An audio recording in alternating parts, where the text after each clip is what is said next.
Do, do, do, do, do, do, do, do, do, do.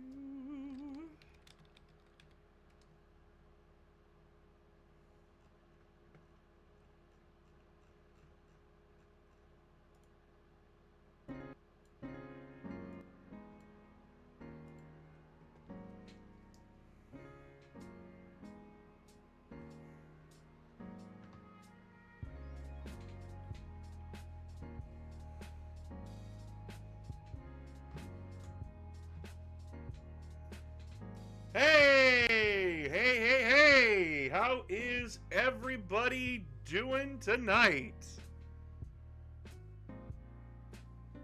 How is chat? Sorry, we're a tiny bit late. Phoenix was giving the slideshow a good once over, a quick once over for spelling mistakes. They couldn't get through all of it. They got up to like slide 17 out of 44. My wife is a fucking trooper dealing with my bullshit.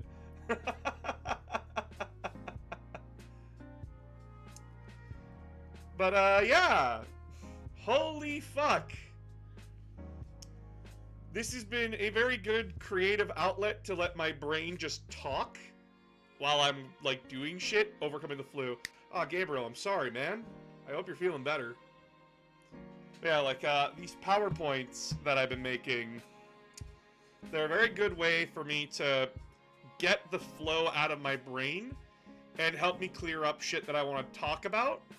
But like, I can't do in a long form video because I have other shit going on. And hopefully more people can join in and have a good time with us tonight. I did announce it earlier, so hopefully everybody's on board with it tonight.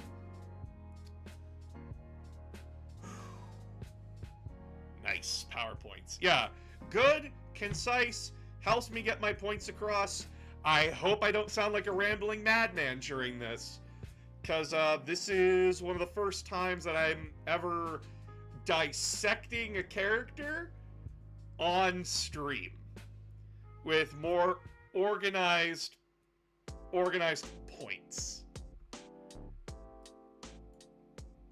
And hopefully this changes your opinion or helps inform you.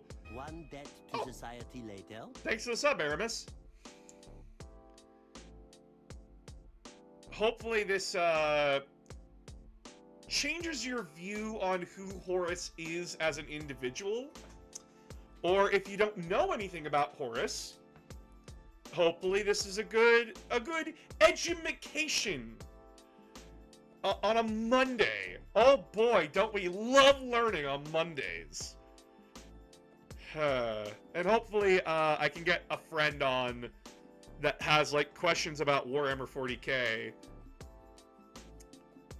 So that way like I could talk to them and have someone to go back and forth with on this stuff. But the reason why I wanted to talk about Horus today was because I had my friend over yesterday, and he's into Warhammer. He's very new to it, but like he has like lots and lots of questions. And like he wants to know why everything happens the way it happens in 40k. Like, what the hell's going on with the characters? Like, why would Marines fight Marines? That kind of stuff. And it really got me thinking about, like, how the writers of GW, of, like, Black Library, Games Workshop, all that kind of stuff, went about writing characters like Horus. And, I've come to a lot of conclusions. Hi, Silver! Nice to see you, bud. Good to see ya. Oh boy, we're in it. We're in for it tonight. Okay. So, without further ado, the themes and history of Horus Luprecal, a brother, the arch traitor, and the ultimate fucking tool. There's gonna be some memes in this, I'm sorry. Alright. Who is Horus Luprecal? Horus is the Primarch of the 16th Legion, known as the Luna Wolves, which would later be named the Sons of Horus, and later changed to the Black Legion due to events that happened. Tool as in usable or used. Yes. Yes. Horus was considered the greatest Primarch out of all of them. He was very clearly the Emperor's favorite son. He was the favorite. Like, in any mythological story, he was the favorite son destined to fall. And he is the best example of a victim of circumstance. He was a victim to chaos, he was a victim to the Imperium's neglect, and he was a victim of the Emperor's dream.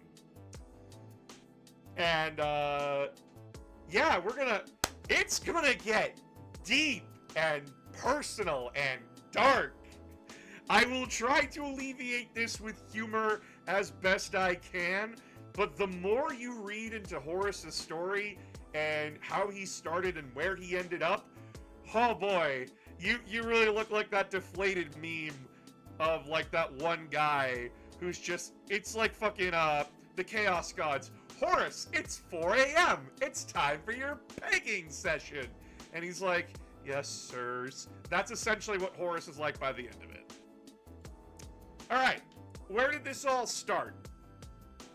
Horus and his 20 brothers, fuck you, I count Omegon here, were the biological super soldier sons of the Emperor of Mankind and his wife at the time, Erda. There was a lot going on, and Erda and the Emperor were essentially both what we call immortals. They're perpetuals. They cannot die from age, and they cannot die from normal means. So, they had a lot of time together, and Erda believed in the Emperor's dream like 100%. She was 100% on board with her hubby and his dream. But eventually, she wanted more. Not like, oh, I want like the galaxy to be under my foot. She wanted an actual relationship and a family with him. She didn't want this 21 sons to be brainwashed, indoctrinated child soldiers. But that's what the Emperor wanted.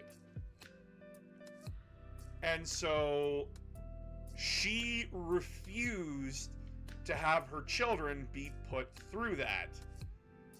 So she would scatter them across the galaxy by opening up a warp portal in the laboratory where they were being grown.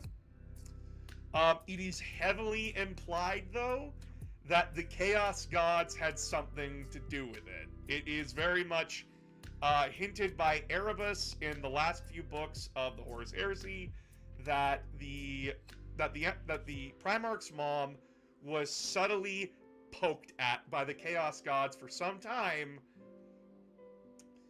but the end point is the same. 21 sons scattered across the galaxy. Or yeeted. Homie! Alright. The planet that Horus would end up on was called Chthoniya. It was a mining world. Well, a former mining world run by gangs and such. And it was best described as a nest of vipers and snakes. We would be better to destroy it when the Imperial recon units first found it. We don't know how long Horus was on Chthoniya. It is implied that he was found to be a young man among the people, but that could imply he was just barely out of his teenage years, or that he was a young adult. Like, we're talking like 18 to 25 around this time is the average that we could expect. Either way, it was early enough that he understood and participated in Chthoniya's cultures and customs, but he wasn't entrenched in them. It's essentially like he lived long enough there to feel a connection to the people, but not so much that he would miss it if he were to leave. Horus would be the first of the 21 Primarchs to be found by the Emperor and his newly founded Great Crusade. Only a year into it, it was a reunion to be celebrated, as the Emperor was happy to have found one of his sons. Though we don't know how the meeting went. We are told that it happened, and that it was a celebration, but what was said between them has never been stated. It is one of those infinite mysteries that will never be answered. But they would be father and son. They would bond over not so regular things like politics, warfare, strategy, science, and the Imperial Project, i.e., I am making a galactic empire, son. Would you like to join me? And Horus was fully on board. Day one. I.e., wow, what if Luke Skywalker and Darth Vader actually got along? Just insert the scene from Hercules where Zeus possesses his temple statue. Pretty much. Daddy's favorite. Of course, the Great Crusade would find the other 20 Primarchs over time, Horus being present for some, but not all of them. I think he was present for Dorn, I think he was present for Gulliman, I think he was present for, I think he was present for Conrad. He wasn't present for all of them, but he was present for a few of them. But to any who actually met him, it was very clear to them that he was the Emperor's favorite. He was Daddy's boy. But not like in the sense of, oh, he's Daddy's boy. It's like, oh, you actually have like a deeper understanding of him. And like, he actually trusts you, unlike us.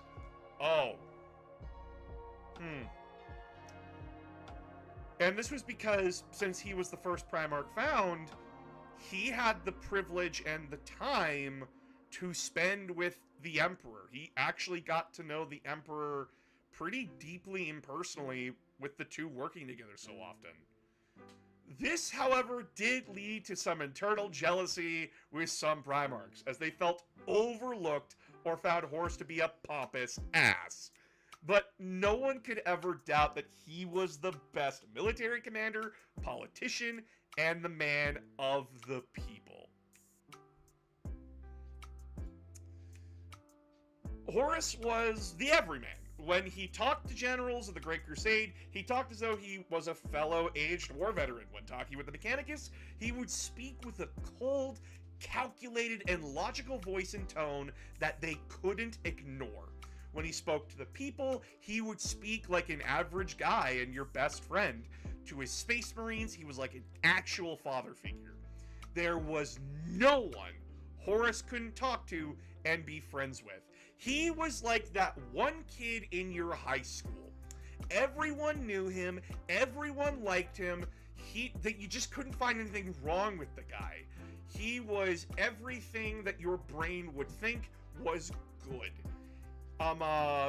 If you were down on your luck, he would come up to you, talk to you like an average person, and you would feel infinitely better after having a long conversation with him. And it was just amazing. So he molds himself to what everyone else expects, but when does he get to be himself? Exactly. He never did get to be himself. If you are smart enough and you could read through that shit, yeah, Horus felt off in a way. He was putting on different masks when he was talking to people. He knew how to talk to people. He knew how to get people to do what he wanted. But Gulliman, Corax, and Magnus would be three Primarchs to notice, oh, he's putting on a facade, and I feel like I don't actually know him. I don't know the real Horus Luprecal. Yeah, he never established a self-identity. It is absolutely tragic when you read the books that you never actually get to see the real Horus. Unless it's in extreme circumstances. The people who really knew Horus was the Emperor, Sanguinius, and his special council called the Mournival. My god, Mournival. Mourn and Carnival. Remember, Mourn and Carnival. Mournival. My god. Wait, the instinct makes sense. In his earliest years were spent amongst thieves and cutthroats. Exactly. He had to know how to survive. Very few people actually got to know Horus, including one person named Eugen Temba. Eugen Temba was basically described as, if the Emperor had Malcador, Horus had Temba. That is the best way to describe it. But who was Horus really? He was a complicated individual, being the favorite son of the Emperor, and being the de facto second in command meant that he had a lot of responsibility on him. So he had to keep up an appearance of control and authority while also being everyone's friend. There wasn't a lot of time in a day where he felt like he could be himself. It was very clear with how he spoke to Sanguinius and his Mournival that he was a calm, stern, but very loving and affectionate person. He was genuine when speaking to people, but he always felt like he had to be something he wasn't. It's very clear in Horus Rising that the most relaxed he feels is when he's outside the armor, when he's sitting in his room with his sons and his best friend at his side, just having a drink and having a laugh. That is where Horus feels most comfortable, and that's where he just lets the mask slip. He is a very calm and very collected individual, and that he is genuine with how he feels and what he wants everyone to know. It's just that outside that room, he can't be that. I keep going, louder and louder. This is perfect setup to a massive fall from grace. Yeah, Sanguinius and Horus knowing the full weight of expectations. Exactly. They have to put on a face. Where Angron didn't have to worry about that. Jagatai was just free to do what he wanted. Gulliman was perfectly natural to that kind of role. They did not understand what Horus was going through. Horus was far from perfect, though. Do not think him perfect. He had a very bad habit of my way or the highway, because, well, he was the first found. No one really told him no, unless it was the Emperor. And, which pissed off other Primarchs like Corax and rubbed Primarchs like Gulliman the wrong way. He also had a bad habit of expecting legions and their Primarchs to do jobs they weren't suited to, so it would better help his legion strategies. Though again, he was best friends with most of the Primarchs, if not just on friendly terms with the rest. He was best friends with Mortarion, Jagatai Khan, Sanguinius, Rogel Dorn, Lorgar Aurelian, Vulcan, and Fulgrim. The only one who really hated him was Corax. But that's due to an incident where Horus was used to what the Raven Guard were before Corax took over, and the two never had an in-person meeting to work it out. Something Horus has commented on and said that he felt awful about. So the situation that happened is that Corax is he's not like the other Primarchs. He's very much stealthy. He's a rebel without a cause. And he preferred like assassinations, infiltration, but his legion before they found him was the opposite of that. They were aggressive, they were confrontational, they would want to punch their enemy directly in the face. And Horus was used to that. He was not used to what Corax was doing and didn't consider that strategy when they were doing a job. And so when Corax said, I don't want to do that, the other Primarchs that were around called him basically a bitch. And that, no, you do what you're told. It did not look good. Like, Horus is too good and decent a person for 40k. Oh, honey. Oh, I'm gonna ruin you with this. Horus actually gave a shit about the feelings of others. This gives us a clear picture of who Horus was. A man who felt like he couldn't be himself, but desperately wanted to be. He had to keep up appearances, and sadly didn't have any time to really get to know the other Primarchs, who were found late into the Great Crusade. Remember, he didn't get to spend a lot of time with the Primarchs that were found late into it. Corax didn't get to have a conversation with him. Alfarius, yeah, it is true that Horus did find Alfarius, but he never got to spend too much time with him. This ate at him because he had to be a commander when what Corax, Angron, Conrad, and others needed was a brother who cared and listened to them. And he couldn't be that. This kind of thinking shows that Horus was painfully human. He wanted to be a friend and a brother to his fellow Primarchs, but was constantly shoved onto the next objective before he could, leading to a frustrated and tired individual.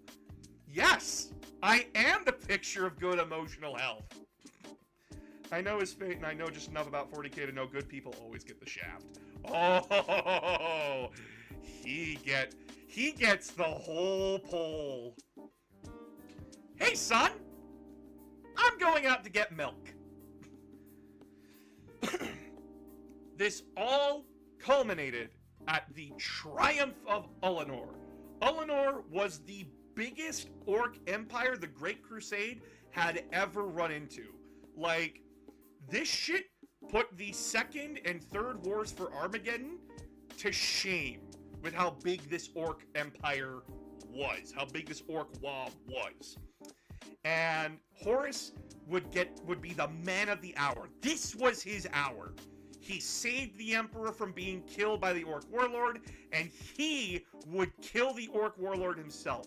The greatest honor of shattering the entirety of an empire was done by Horus, and it was his finest hour until it wasn't.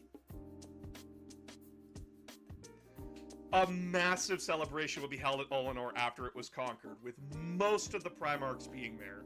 I believe Gulliman, Lionel Johnson, Percherabo, and I think Jagatai were not present for this. They were off doing their own thing.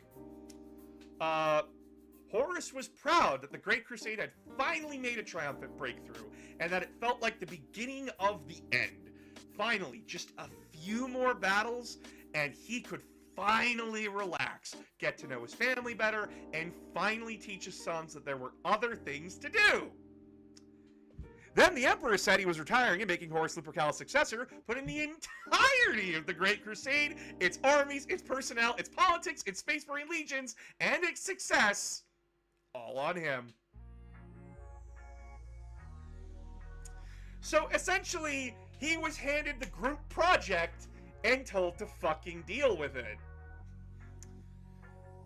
He was handed the keys to the store and said, "Run it like I did, son," and then Dad fucked off.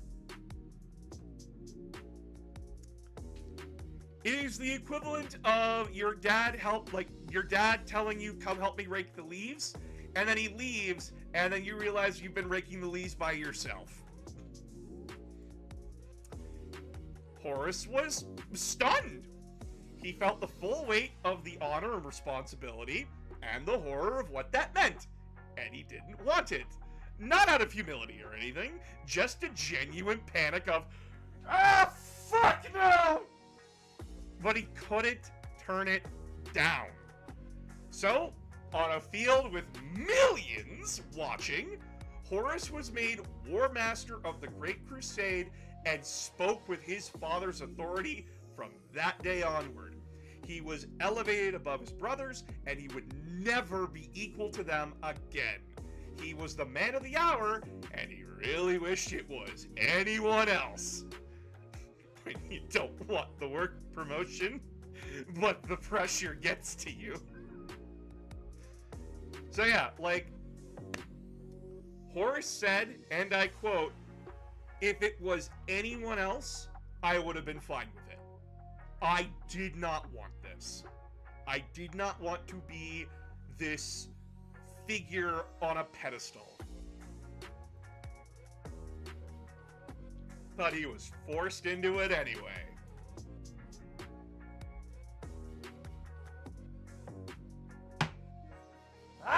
Okay. Now, a lot of you may be asking, was Horus the right man for the job? And I'll say to you, the Emperor did many things wrong. But this was his best decision yet. Horus was likable. He understood the goal of the Great Crusade and was the man for the job to get it done right. It is revealed in Death in the End, Part 1, the reasons why the others weren't chosen. Sanguinius was too perfect. No one could approach Sanguinius. No one would question Sanguinius. No one could ever see a fault in Sanguinius's thinking or anything, and that was too much. You can't have that. Lionel Johnson sucked at politics. You tried to get Johnson to talk to a room of people, he was a fucking mess of a person. Gulliman, he just wasn't willing to make those hard choices, and it's very evident when you read the Ultramarines books. Gulliman is a very good tactician, he's a very good general, but he's too merciful when it counts. There is, like, in one of the books, Angels of Caliban, there is an active rebellion going on in the mountains, and it's just, everyone considers it better to just exterminate that rebellion. It is not good. Those people will never side with Gulliman or the people of Ultramar, and they just want to kill everybody. But Gulliman still sees them as people of Macragge, and he doesn't want to exterminate them, which is horrific, because these people have just been murdering the Macraggians the entire time. He's not willing to make the hard choices. Perturabo was too petulant.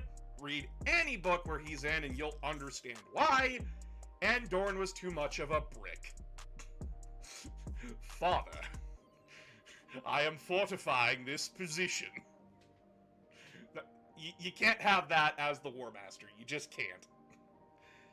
In contrast to all of that, Horus was the damn obvious choice to hand the reins to. He saw the logic to it, and he hated how right it was.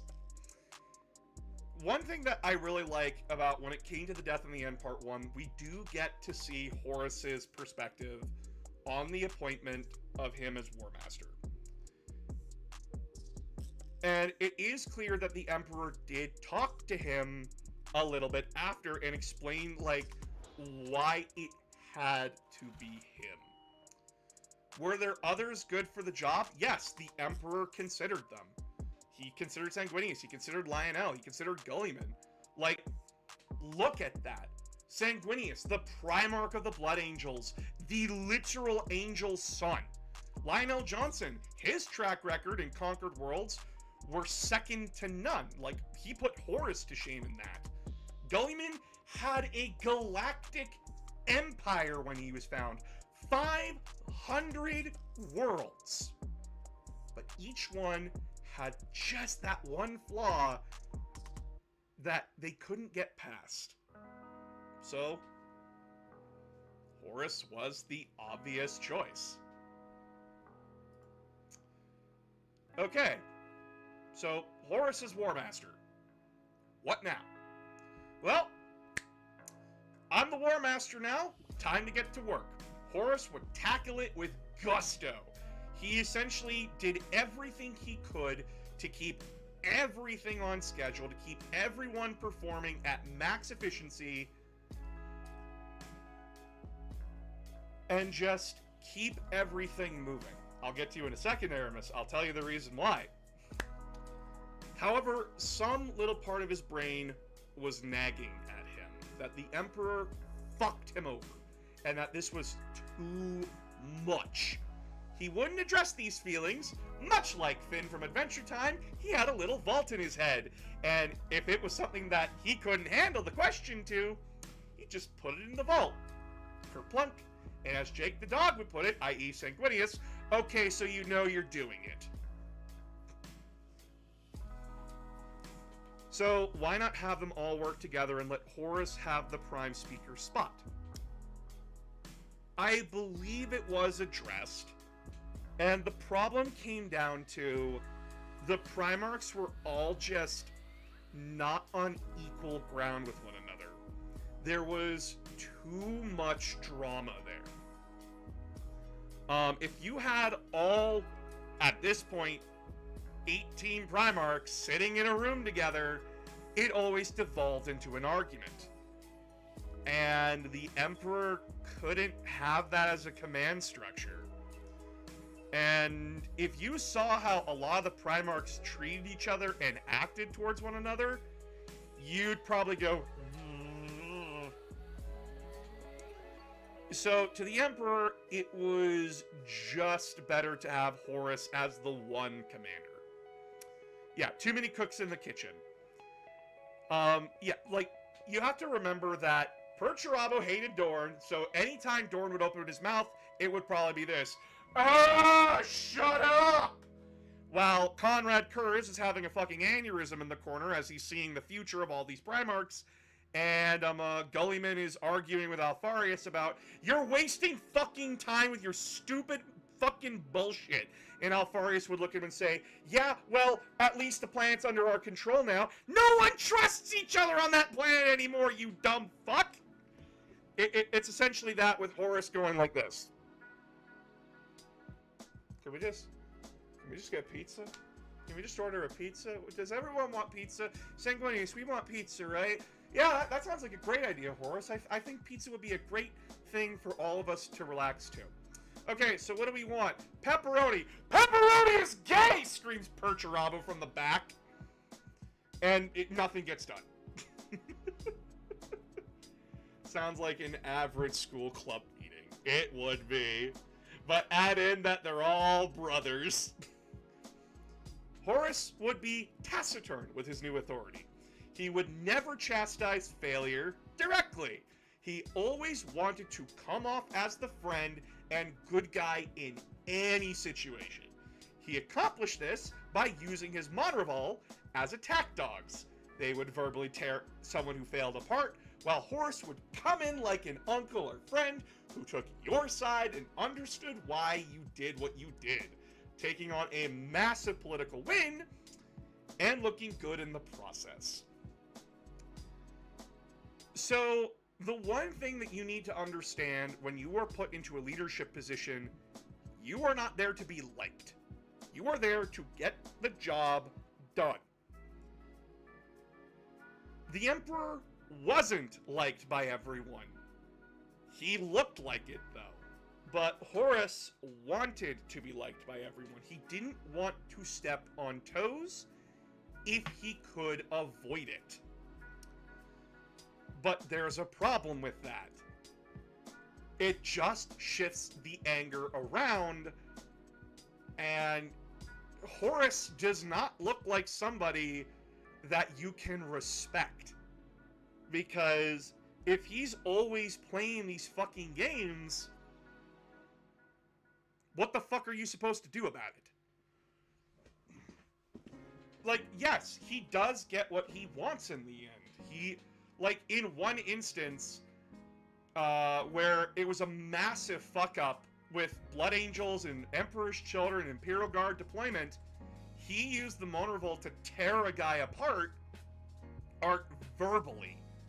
And, yeah, sure, it came down to, like, yes, okay, I understand what you did, and don't worry, I forgive you. But then later on, he'd still have to chastise the guy. Like, he'd still have to give him a full dressing down and demotion. And that's still gonna get you fucking hated. It seems more insincere when you do that when like you act like a friend, but then still punish them. Instead of just coming out the gate and going, "You're a fucking idiot, and we're gonna fix your mess." This showed that Horus was just putting on more masks and that he wasn't confident putting his foot down in public. He was more concerned with image and being liked, as he felt like he didn't have the same respect his father commanded by just being in the room. And that's something that I want you guys to understand about Horus. He had a confidence issue. Yes, he was the right man for the job. But when you live in the Emperor's shadow, and trust me, it's a big fucking shadow, you lose the confidence in yourself. Because where the Emperor would wave his hand and armies would move on command, Horus didn't have that same luxury. He didn't have that respect. He was the favored son, but he felt like he had to work twice as hard to get what the Emperor did with a wave of his pinky. Why did he put down the mantle at all? Is this when the Emperor started plumbing the warp?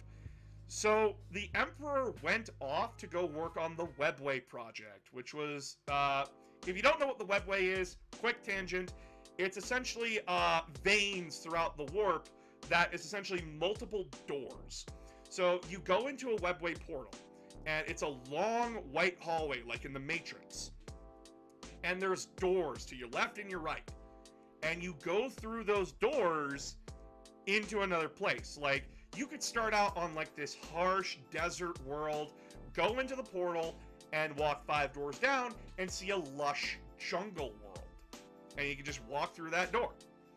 That is what the Emperor wanted to do. He wanted to trade warp travel for the Webway. And he found an old Webway gate on Earth that he was essentially tinkering with for multiple years. And him handing the reins over to Horus was so that he could go back to tinkering again.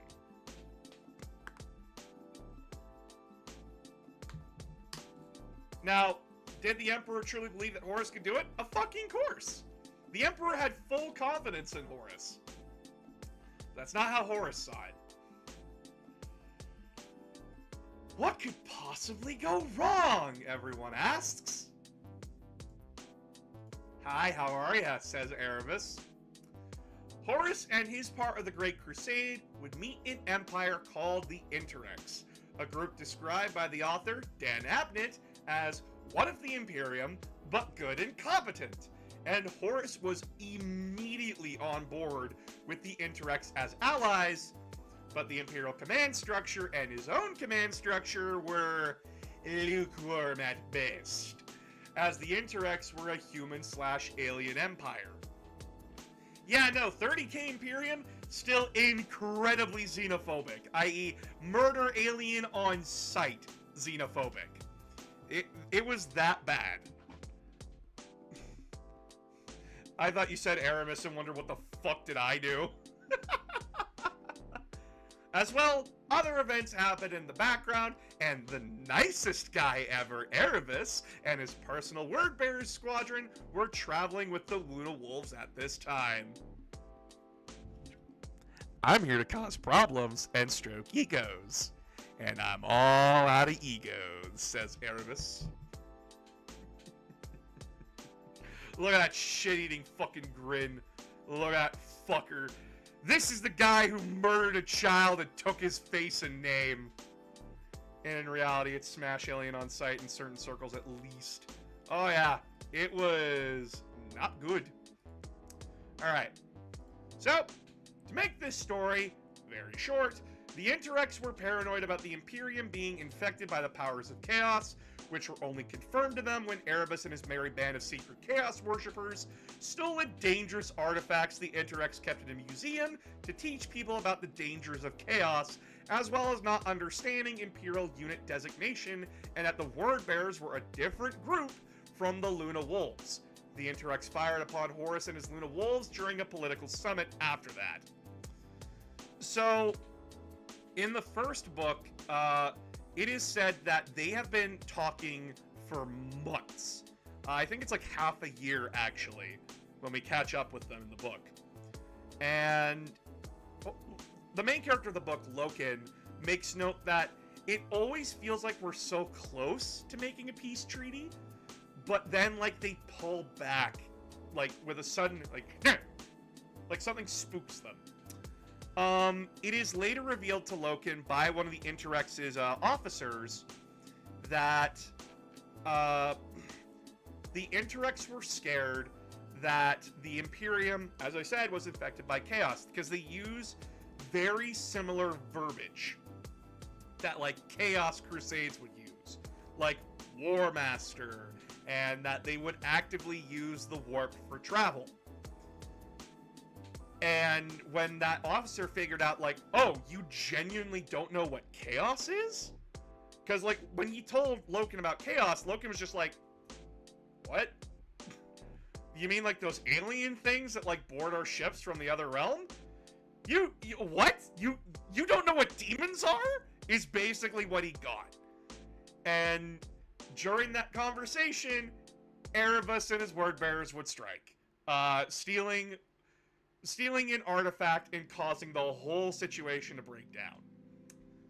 The failure to bring a formerly friendly empire into the fold, along with his command structure rubbing it in his face with "I told you so's," really hit Horus hard emotionally and mentally. The Emperor could have convinced the Interex in his sleep to join them, and yet here is Horus stuck in another war that was preventable, and it was his failure that caused it. He did not know what Erebus did.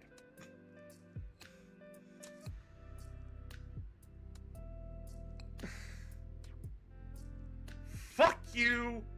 I'm the War Master. Horus would become a little more reclusive after this incident. The only one he would really speak to was Erebus, who was spending his time stroking Horus's ego, as well as taking on a pet journalist to write about how great he was. To help soothe his damaged ego, he renamed the Luna Wolves Legion into the Sons of Horus because, fuck you, I'm in command here. But another blow to Horus's emotional state was the betrayal of his human friend, Yugen Temba, if you remember him from the first slide. Making the Primarch slowly more paranoid that every decision he made and everyone he trusted were going to betray him and make him look even worse. Horus at this point is a man waiting to explode in anger. He has to keep his calm and cool, but he's having to put out fires left and right and sees all of it as a personal attack on his character and leadership than for what it is. Situations and problems the poor guy couldn't have known, couldn't have predicted, and couldn't have stopped. This is not to say he wasn't without fault, but that comes down to him giving in to his worst traits and letting worms like Erebus stroke his ego instead of letting friends and family in to help. It was in his power to take a break and think things over, but honor and duty demanded he kept going, even to his detriment. A lot of this could have been avoided if Horus just clapped his hands together and said, nope, after that kind of fucking failure, I need to take a step back. I need to see, like, I need to focus on other shit. I need to just talk to somebody. I need advice.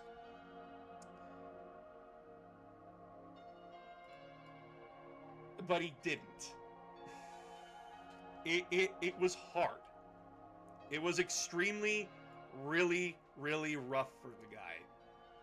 But what it really came down to is that Horus took personal responsibility for others' failures. Yugen betraying the Imperium was Yugen's choice. Remember, joining Chaos is a choice more often than not. Betraying your friends is a choice. And that you are not responsible for the choices that others make.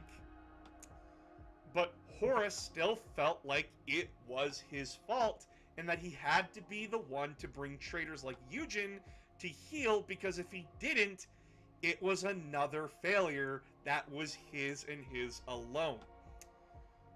Any reasonable person would tell you, well, would tell Horus, this isn't your fault. Eugen betrayed your trust. Eugen did everything wrong.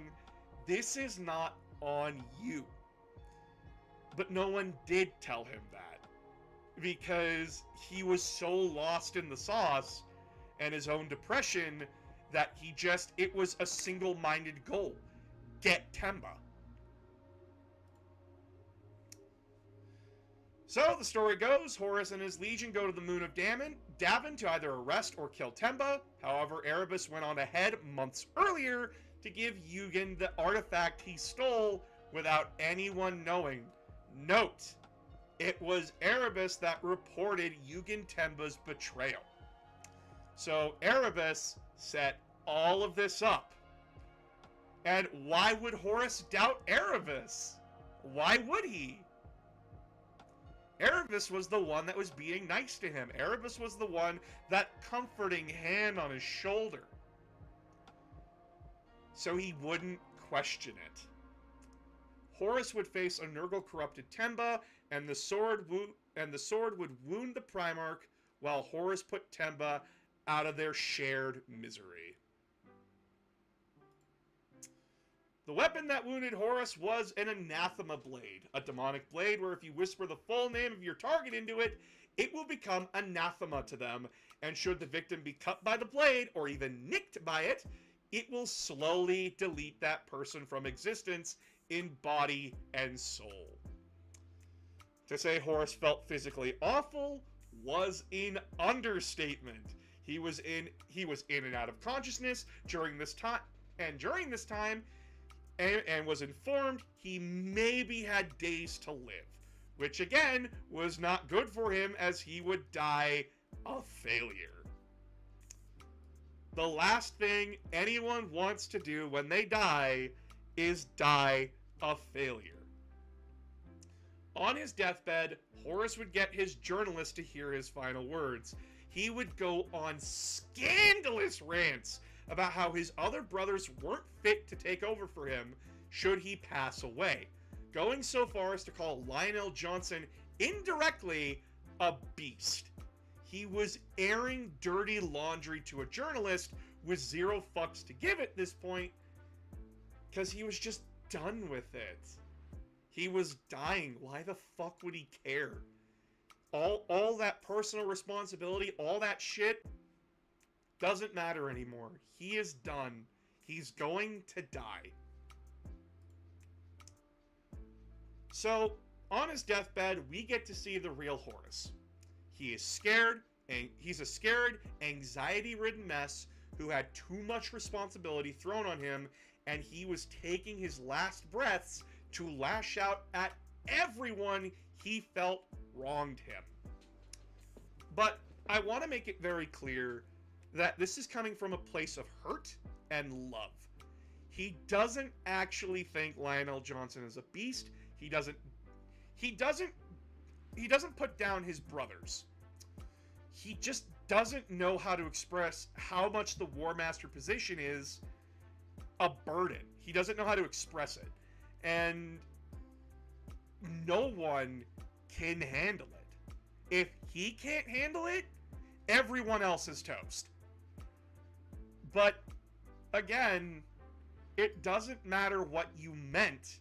It's the fact that he still said those things in that way.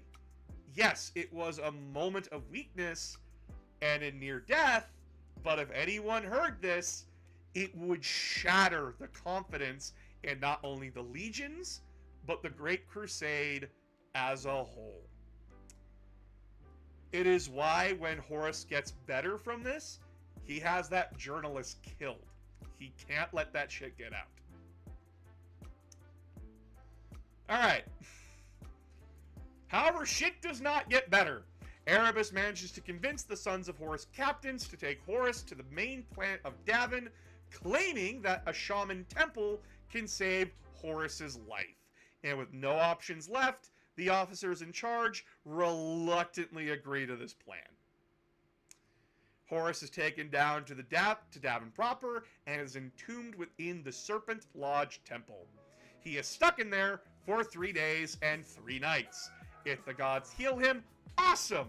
If not, the sons of Horus can collect the corpse on the morning of the 4th day. This man basically speedrun the goddamn Majora's Mask.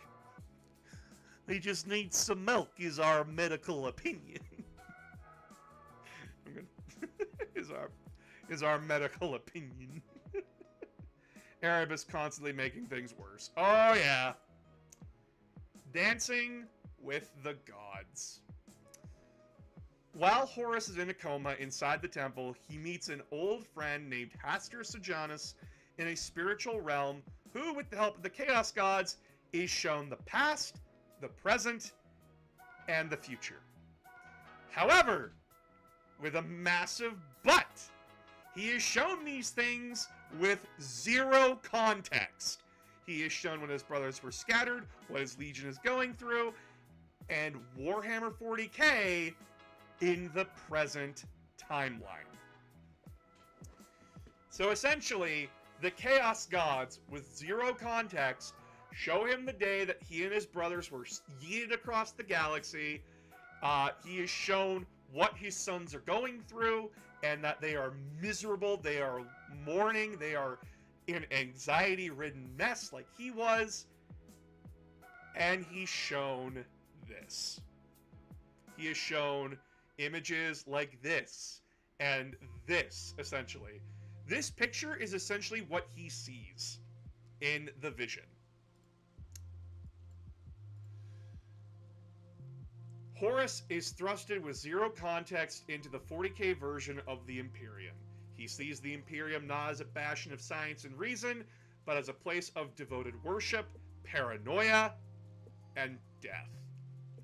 Even worse, he sees statues dedicated to what we would know as the loyalist Primarchs being revered, and would usually, along with the statue of the Emperor. Something the Emperor abhorred and would usually punish anyone for doing so. Seeing this all, Horus was barely able to comprehend what he was looking at, but ran away in a panic attack. His mind coming to the worst conclusions about what happened and what he was looking at.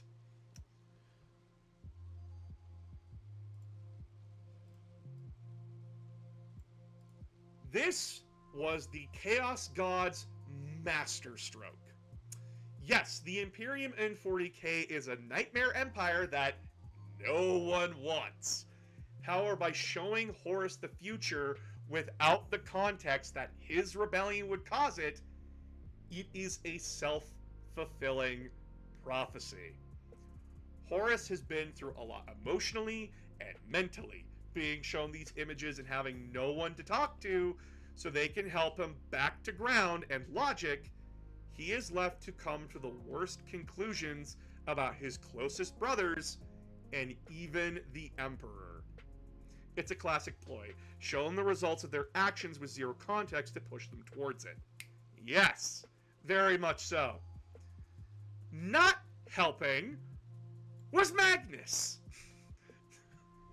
who came crashing into the spirit realm, revealed that Serjanus was Erebus in a magic disguise, and Magnus in vain would try to convince Horus to not believe what he was being told.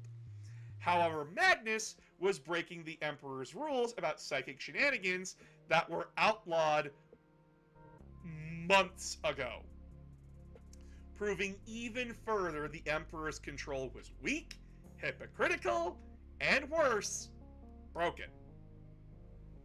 How very Greek of them. Yes, this is very much a Greek tragedy. I will be the hero no one needs. Horus would come to the decision that he needed to overthrow his father and liberate the Imperium from an egotistical tyrant. It is very clear from how it is written that most of it is that Horus genuinely believes that he is doing the right thing, with a touch of anger and resentment being a part of it. After being freed from the spirit realm and healed by the Chaos Gods, Horus would plan his magnum opus, the Horus Heresy! Trademark.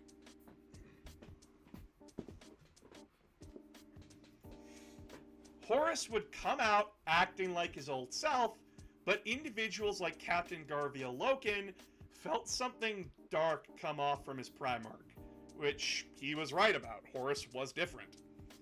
The Primarch would continue his duties as War Master, but slowly he would bring the other legions he knew would side with him.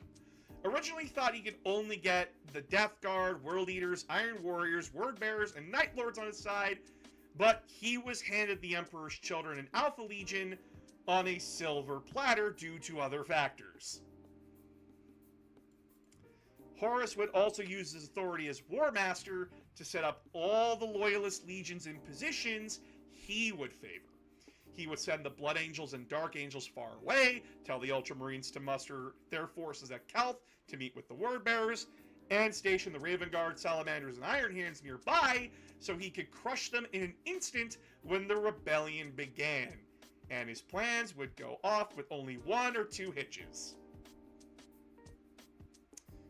I just want to point out, this was a masterstroke by Horus.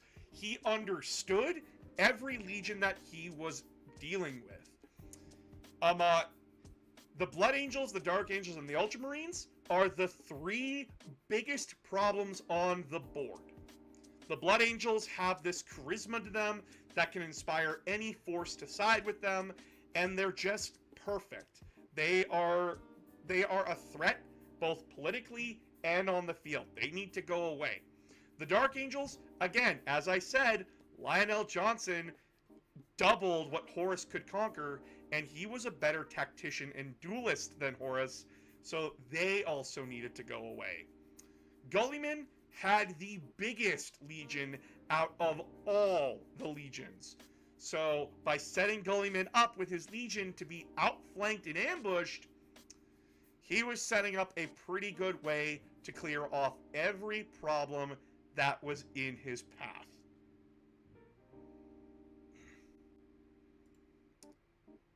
"64 books total to tell this story. During the Horus Heresy books, we get only a few times of Horus popping up, but it's not until the book Vengeful Spirit where we get to look into what's going on with him halfway through the heresy. I know there's scenes in the Assassin book, but they're so short and it just ends up being Erebus getting flayed by Horus's claw. This is where we get more from Horus. Vengeful Spirit has Horus no better than where he was before the heresy. He is still wearing masks and trying to look cool and confident, but it's clear after 7 years of this rebellion, he's seeing cracks in his thinking and rebellion. He actively monologues and talks to his dead brother Ferrus Manus' skull, trying to rationalize why he is doing what he is doing. However, it is very clear that Horus bit off more than he can chew, and is not happy with the consequences for his actions. To put more context to this, at this point, the Iron Warriors are missing, Fulgrim is a snake demon now, with the Emperor's Children being an army of mutants and backstabbers, the Night Lords have fucked off, the World Eaters can't be controlled, the Alpha Legion isn't reliable, and the only 2 reliable people are the Word Bearers and the Death Guard. One of those is a backstabbing bastard as well.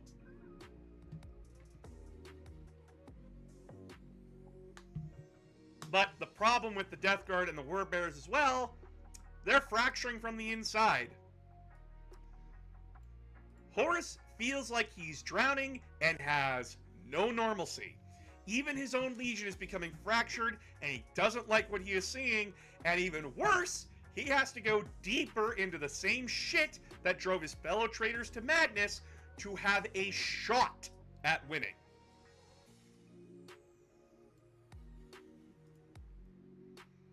Horus ascended, but he's alone.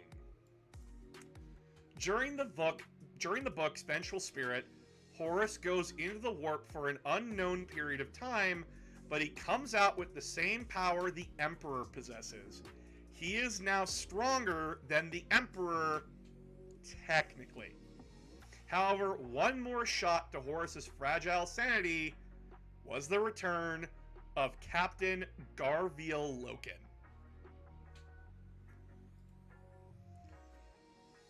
So, in for a penny, Horus, you got played. Exactly.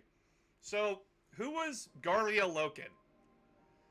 Garviel Loken was the 10th company captain of the Luna Wolves Legion, and his story, when you look at it compared to Horus's, they're pretty similar. They mirror each other, but where Horus zigs, Loken zags. Loken was always straightforward, simple, and never hid his opinion. He was everything wanted in a son, and in Death in the End Part 1, we learned that Loken is Horus's favorite son, no matter what happens. It is heartbreaking to learn this. That everyone thought like Ezekiel Abaddon was Horus's favorite, because like Abaddon was first captain. Abaddon was groomed for the position of leadership. There's someone that you think is competent at command, but then there's your favorite. The one person that you know is reliable, the one person that is the consistent in your life. Abaddon is a good commander, he's a very good general, he's a very, very good officer, but he kisses Horus's ass too much. He worships Horus. Loken criticized Horus. Loken did not see his Primarch as this godlike figure that was infallible. He saw Horus for what Horus wanted to be seen as. A good man, a good leader, and a father figure. And that is what made Loken Horus's favorite. It was the same reasoning with the Emperor choosing Horus as War Master. The others had their flaws and reasons why they couldn't be the favorite, but Loken, he was everything he wanted. However, Horus betrayed Loken, and the poor 10th company captain was devastated to learn that his Primarch not only betrayed the empire they fought for years, but that his Gene Father personally ordered his assassination, leading to a whole journey of finding himself and learning what it means to be his own person, and that what happened to him wasn't his fault. Loken's story is essentially a man who was like, he went from being like a nobody captain to being like right beside the Primarch every day of his life, to being betrayed by that very foundation. And he survived that betrayal. He was left a broken man from that, and that he had to figure out who the fuck he was when when his identity was taken from him. And eventually he does find out who he is. He is Garviel Loken, a Luna Wolf. I defy you, Father. Horus and Loken would be reunited, and the meeting was heartbreaking. Horus wanted a sense of normalcy again, and was basically pleading for Loken to come back and be a part of the family again.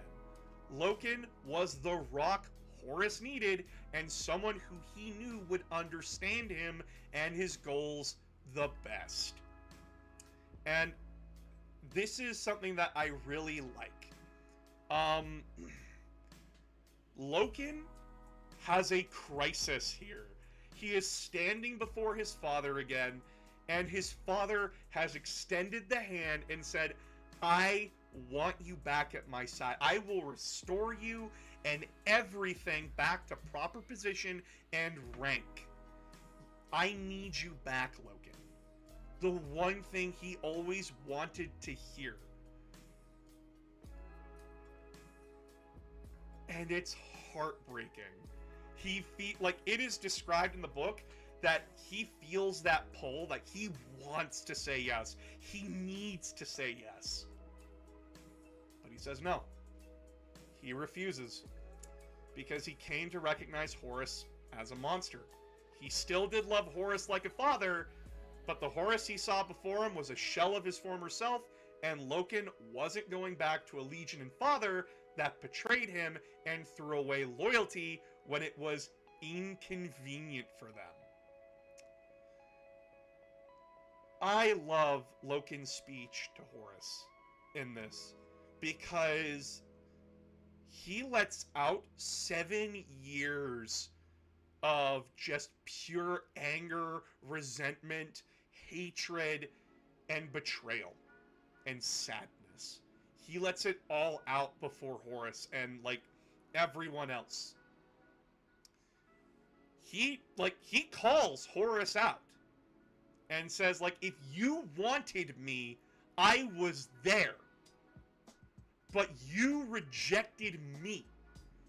You chose the ass kissers over me. I was ride or die with you. You were my father, and you still chose to throw me away like I was nothing. You threw away my brothers, you threw away my best friend, and they're all dead because of you. I defy you, Horus Luprecal. That scene is so powerful, and I was working the day I was listening to that part of the audiobook. I nearly broke down crying listening to that. It was heartbreaking listening to Loken say that. Truly alone. Having no one who understood him anymore, Horus snapped mentally. He was a broken man leading a mad crusade of broken toys, insane demon worshippers, and outcasts whose only unifying vision was to see the Emperor dragged off his throne. This broken shell of a man was now just a fun puppet for the Chaos Gods to jerk around and play with, making the poor Primarch dance to their schemes and plans all the way to the Siege of Terra. So yeah, the rest of the series, it is heavily implied that Horus is not in the driving seat anymore. He is mentally checked the fuck out. A tool in all but name. When the Siege of Terra begins, it is very clear that Horus is not in the driver's seat of his body or actions anymore. He is lost in the past and sees long-dead friends and servants he himself killed as being alive in the present time. His officers and fellow traitor Primarchs that still care about him walk on eggshells around him until they can't anymore. The returned Iron Warriors quit the siege due to lack of leadership. The Emperor's children fuck off when Fulgrim gets bested by Dorn. The World Eaters are frothing madmen. Mortarion is a plague demon now and only follows what Nurgle says. The Word Bearers were banished, and the Alpha Legion fucked off to God knows where. It is very clear that the rebellion is in shambles, but Horus can't give two fucks. He's completely gone. It's like talking to a mannequin at this point. Finally, we get the confrontation between Horus and Sanguinius, and it's not a contest. Horus brutally killed his best friend and the one brother who could truly understand him. It is... When you read the description in the Death in the End Part 2, it ends with Horus murdering Sanguinius. And I use murder very accurately. Because, like, when in war, it's not murder to kill somebody in war. It is dispassionate, and it is very far off. But here, it's like Horus takes disgusting bliss in what he does. It is dispassionate to a fucking fault. He, like, he impales Sanguinius multiple times. He rips off his wings. He bashes his skull in with the fucking mace. It is night and day. This is just cruel murder. But it is also revealed that Horus is just literally being puppeted around by the Chaos Gods, and that the poor bastard has been their slave since Vengeful Spirit without him realizing it. Horus' story pretty much ends how we know it. He is killed by the Emperor after being freed from Chaos' influence for a few seconds. Horus begs to be put out of his misery and put an end to this madness, which a heavily wounded and saddened Emperor agrees to. Horus is killed and is nothing but a skeleton when the Emperor is done with him.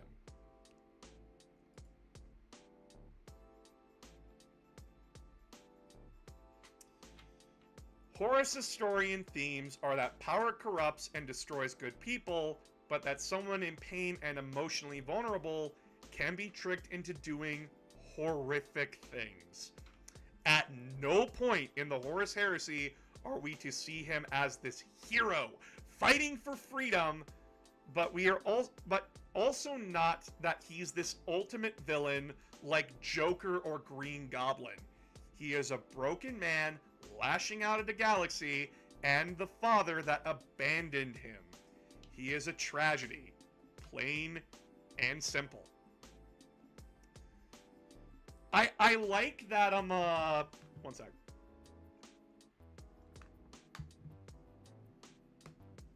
I like that in the books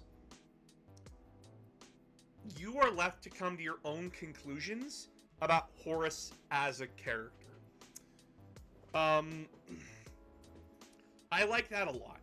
There are a lot of characters who say like, oh, he's evil, he's this bastard, he's a traitor, and you have like the other side like praising him to high heaven. But I love that you can't, like, the book does not tell you which way you should sit. I.e., come to your own conclusion about who Horus is. Horus was undone by the expectations that were thrusted upon him and felt like he couldn't confide in anyone or talk to the Emperor about it. It didn't help that everyone was either his subordinate and that he had to keep up an appearance of strength,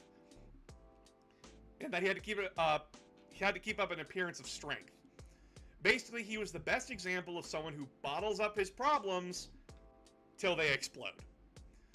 This whole outcome could have been avoided if he wasn't solely in charge of the Imperium's war effort and left to deal with the Emperor's mess of a military and empire. Not only that, but he would go on to repeat the Emperor's mistakes. He lied, used his brothers as tools, and became cold and distant to others who only wanted to help. Like father, like son. But what was the point of it all? The long and short of it all was that the Emperor stole from Chaos before this whole ordeal started, and Horus was a useful tool to get back at him and to set the stage for 40k. Chaos won the Horus Heresy and got what it wanted. A universe caught up in their great game for all eternity, and the Emperor's dream a shattered nightmare.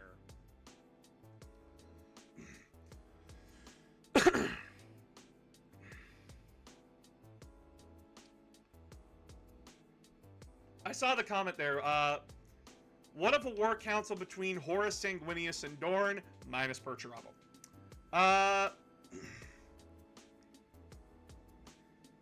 It probably would have worked out very well. I would say like a council of Horus, not Sanguinius, Horus, Gulliman, Dorn, and I think a good Traitor Primarch actually would have been Fulgrim.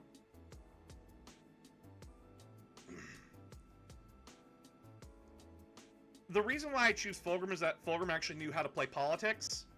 And yeah, he acted like a pompous asshole, but when the chips were down, you could rely on Fulgrim back in the day. Horus was also doomed to be a tool for others' gain, whether it be for his father's dreams, Lorgar's crisis of faith, or the Chaos God's ultimate goal. He was never this hero he wanted to be. He was a tool for other schemes, and he is the ultimate victim of it all. All the blame and none of the glory. Horus is Warhammer's version of the devil, both to the loyalists and the traitors. The modern Imperium hates him and sees him as the proverbial devil, while the traitor legion see him as a failure and disgrace that failed at the ultimate moment of victory. His own first captain, Ezekiel Abaddon, would lay the failure of the heresy solely on Horus. Even though those that did see him in his final hours are also dead and understood he was none of those things. In the words of Azula, he wasn't even a player. Yeah, no, he was the ultimate pawn. So, you gotta remember what happened in the Horus Heresy. The reason why the traitors failed was not because it was all Horus's fault. It was a collection of things. No trust, no brotherhood, no loyalty. Fucking the Emperor's children fucked off at the beginning to go steal people, like kidnap people. And fucking, there was no command structure at that point. Blaming Horus is like blaming the poor guy in a coma. The poor, like, Abaddon is wrong where he is laying the blame, because Abaddon also has parts to blame in this.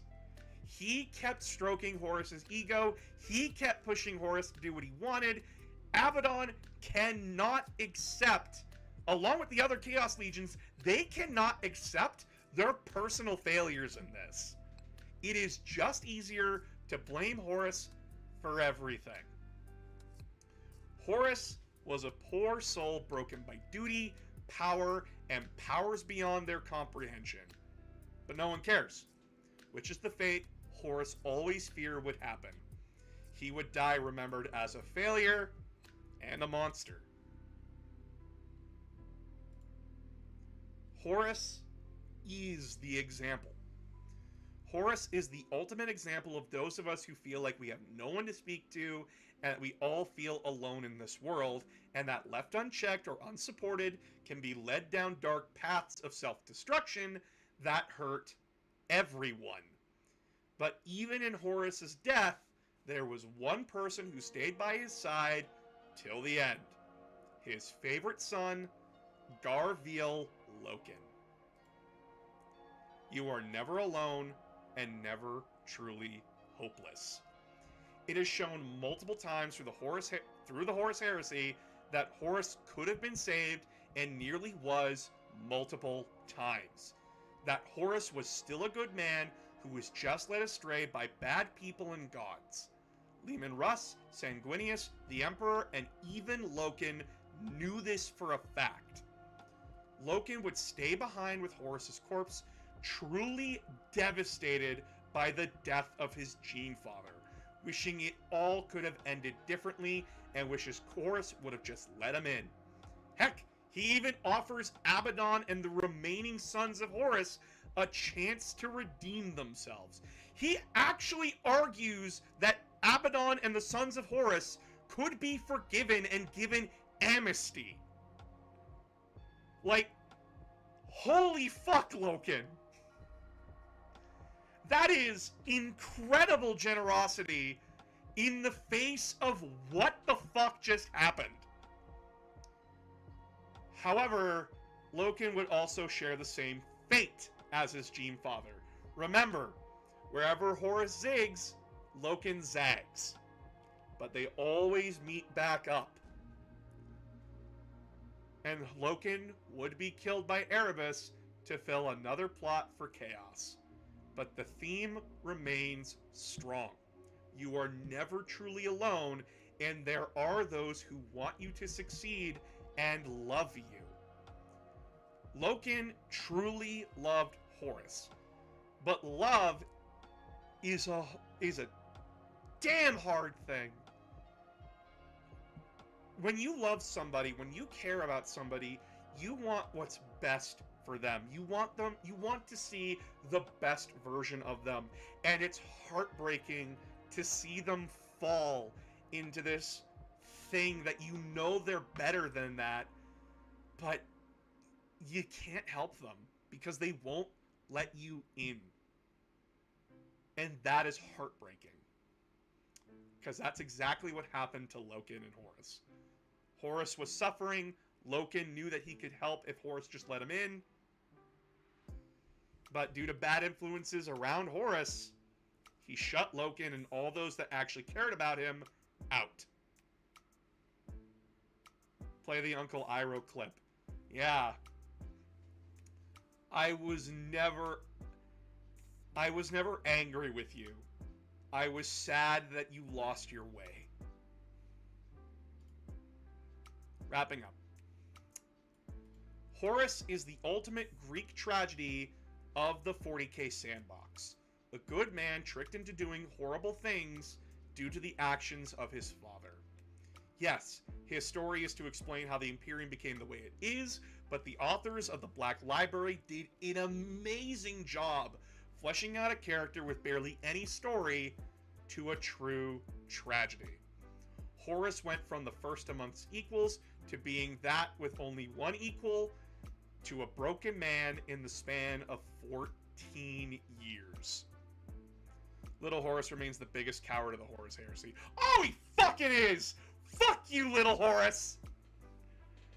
If you ever feel like you can't open up or are alone, that's your brain playing tricks on you. It's okay to ask for help, and it's okay to be you and admit you can't handle something. Always, always, always know you are not doomed to misery.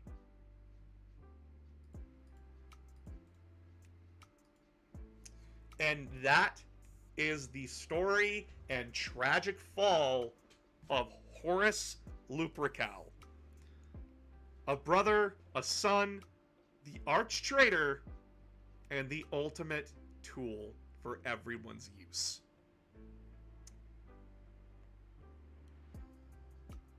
I used to really just dismiss Horus as just as the arch traitor. He was always just this emblematic figure, the guy who fucked up and made 40K and the Imperium the way it was. But when you go through the Horus Heresy, when you read Horus's story, when you see all of the shit that he had to put up with, and all the people that wronged him and fucked with him and did all of these horrible things to him, you see it for what it is. A good man brought down by the cruelty of others. Now, again, it does not spare Horus from what he did. Horus still did all of those horrible things. He still got Ferrus Manus killed. He still, murdered billions of people. And his rebellion, yes, was with good intention, but again, the saying goes, the road to hell is paved with them. And what are you supposed to say to that? You can see the road that he took, and there were multiple fucking times, this guy could have veered off that road and did something else. But others kept him either firmly planted to that road, or he thought in just the way to keep him on that road. It truly makes Horus this relatable character. Because, we a lot of us have been through what Horus has been through, where we have unfair expectations thrusted upon us. We feel like we can't talk to people about our problems, and that we have to be like this strong figure that can't crack. When in reality, it's all we can do. We have to talk about it. We have to open up. But we can't. For one reason or another, we can't. And that's the ultimate lesson here about Horus, is that you have to open up. You have to talk about these things. Because if you don't, you're going to do stuff that you regret when you inevitably snap from all the stress. So, I'll chat. What do you think? Share with me your thoughts. What do you all think? How do you all feel about all of that? It was a pretty long slideshow.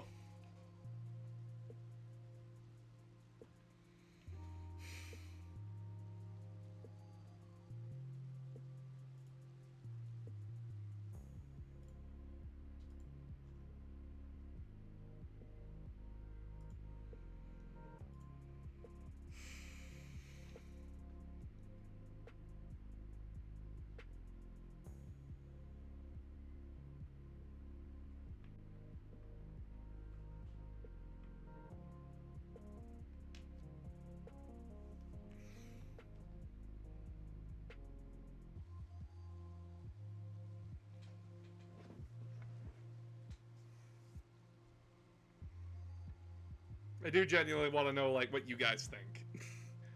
Nice to have some significant deep dive on Horus. I'd agree that he's the main broken figure in the series. Curious what you'll say about Dorn and his absolute stick-in-the-mud dick-headedness. Oh, fuck.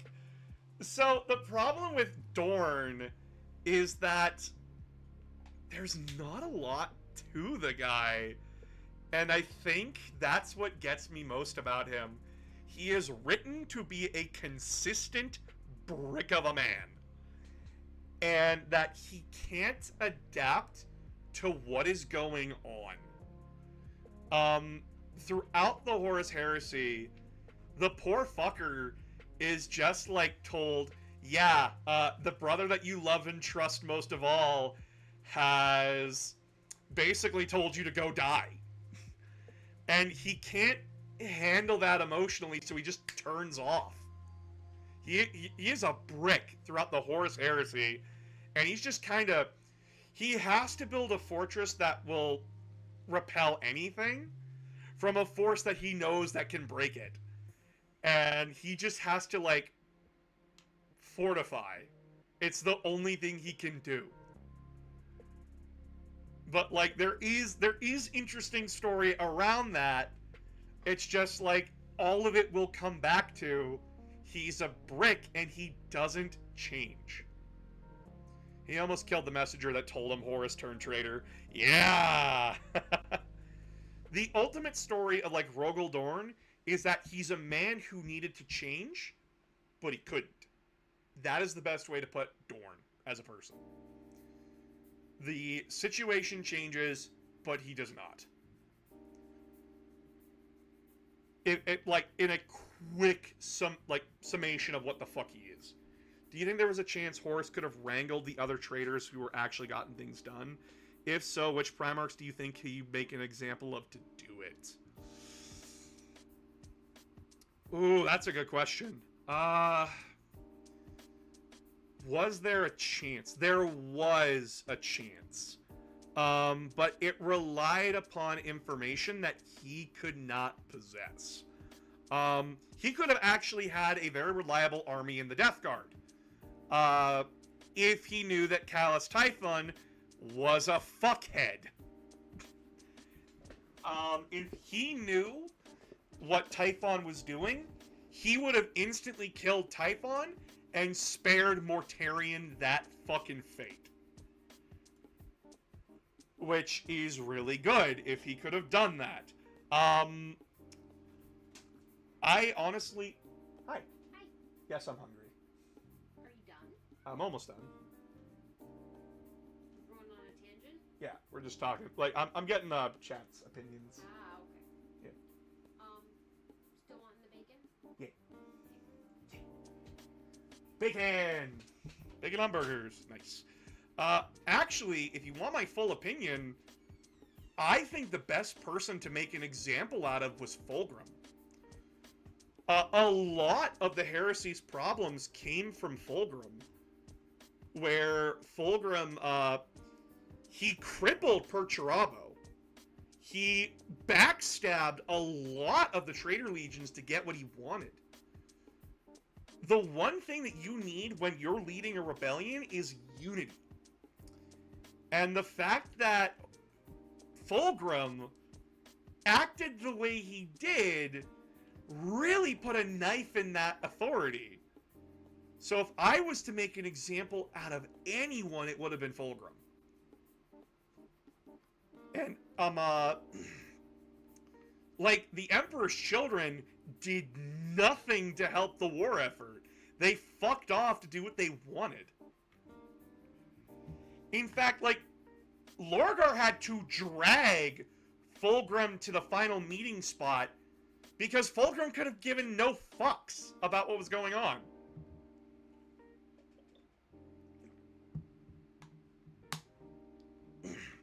In the Vengeful Spirit book, there was that point where Mortarion was the one, like, where the fuck is Perturabo? And when Fulgrim gives the response of, oh, he's somewhere, that is where Horus should have put his foot down and demanded, where is Perturabo? And if you don't tell me right quick, you're getting a mace to the face. That should have been where Horus put his foot down. But he didn't. Yeah. If Magnus the Red and the Thousand Sons were on Horus' side, not near the end, but during the beginning, a lot would have been worse for the Loyalists. The Thousand Sons were taken out of the war because they were too much of a threat. But they were a threat that had already fucked themselves six way to Sunday because Magnus could not sit still and not hit the fuck it up button. Again, Horus suffered from being a people pleaser. He did. Oh my god. He is the ultimate person that just wanted to be liked. And it is so fucking hard to read. Not like, oh, it's just cringe, but it's like, no, Horus, you need to put your foot down here, bud. You can't let them walk over you like this. And, like, we do get that. We do get that when he's with the Interrex. When he feels like the Interrex are a good people that they should ally up with, he doesn't let anyone walk over him. He is not the most liked man in the room. He is the leader the Imperium needs him to be in that moment. He tells Abaddon, my way or the fucking highway. Abaddon! He tells that to Abaddon. And when, like, Abaddon leaves the room in a huff of, like, Tariq's like, what the fuck just happened? Like, he's taken for a loop. Oh, and, like, everyone looks at Horus and he says, yeah, Abaddon will be allowed back in the room when he starts acting like a fucking adult. That was, like, unheard of. That, like, he would call Abaddon a petulant child. But then the Interrex thing happened, and he goes, and he falls back on that people-pleasing bullshit. While also trying to stroke his ego. It is so fucking depressing. Because, like, for this moment, you see what, like, Horus could be. And then you see what he becomes. I'm sure he'll talk about it another day, but if Horus knew about the lodges and denied them and dealt with them, would he have ever fallen? It is actually said in the third book of the Horus Heresy that Horus was aware of the warrior lodges the entire time, and that his personal feelings on it were, oh, it's a drinking club? Okay. He didn't really care, because as he saw it, it was just a drinking club. It was just a place for his Marines to unwind and let off steam. He didn't really have a reason to worry about it. And that's the insidiousness of it. They're just drinking and having fun. Why should I worry? No one ever asked the question, should I sit in and listen to what they're saying? But those lodges also had a very good security system and ways of going about things when people were listening in. They would talk about regular shit. When people weren't looking, that's when they did what they were doing. But when people were, it was a drinking club. And that's all Horus knew it was until he was told otherwise. And he was fine with it.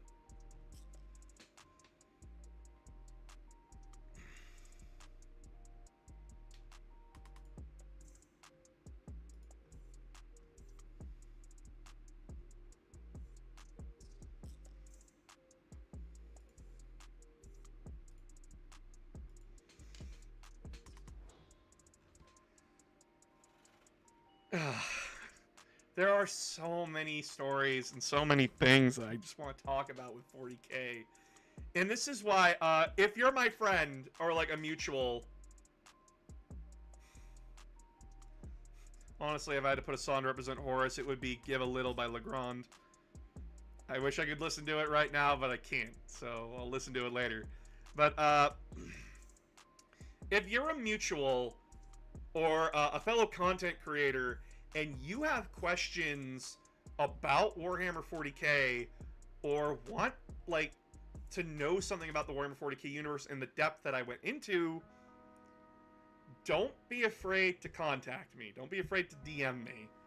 I am working on a thing for Lasgar. I want to invite Lasgar onto the stream on Mondays when he's available to tell him the history of Earth. He was very...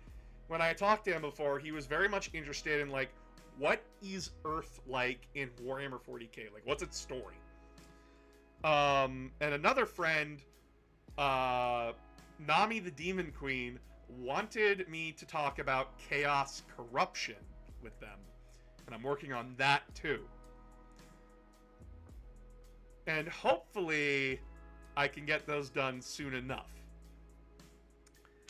But I'm starving and I want to go get food.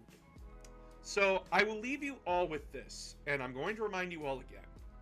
You are not alone in this world, no matter what your brain tells you. There are people that love and care for you. There are people there that are there to help you with these things. Not everyone can help you with everything, but sometimes just having an ear to listen to what's going on, when they give permission and accept that you are in trouble, and that they can sit down and listen, and not give advice, just listen to what's going on, and empathize with you, is something that we all need in this life. I love you all very much. I'm very glad that I get to do these things and have, like, this very fun way to break down and look at things that I enjoy with you. So, you all have a fantastic night, and I will talk to you all on Wednesday. Good night, everybody!